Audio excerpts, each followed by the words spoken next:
ভাইয়েরা, এই দুনিয়া ক্ষণস্থায়ী। তোমাদের তরুণ সময় হলো ইসলামের জন্য সর্বোত্তম সময়।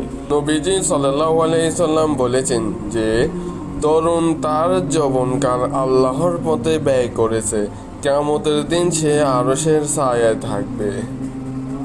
আল্লাহ রাব্বুল আলামিন সূরা আল বাকারার 216 নম্বর আয়াতে বলেন, তোমাদের যুদ্ধ করার হুকুম দেওয়া হয়েছে এবং তা তোমাদের কাছে অপ্রীতিকর হতে পারে। কোনো জিনিস তোমাদের কাছে অপ্রীতিকর অথচ তা তোমাদের জন্য ভালো।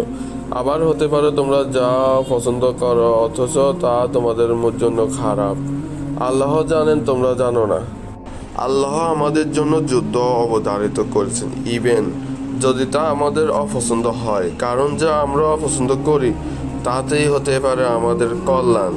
ইসলামের সম্মান রক্ষায়, ন্যায়ের পথে সত্যের বিজয়ে সংগ্রাম করা প্রতিটি মুমিনের দায়িত্ব।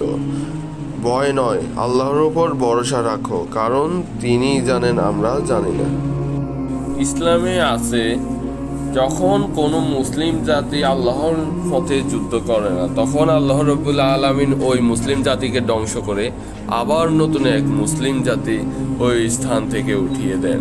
যেমন আল্লাহ রাব্বুল আলামিন এমন একটা আয়াতে বলেন, আল্লাহ রাব্বুল আলামিন কুরআনের সূরা তাওবার 39 নম্বর আয়াতে বলেন, তোমরা যদি না বের হও তাহলে আল্লাহ তোমাদের যন্ত্রণাদায়ক শাস্তি দেবেন এবং তোমাদের জায়গায় আর একটি দল উঠাবেন, আর তোমরা আল্লাহর কোনো ক্ষতি করতে পারবে না।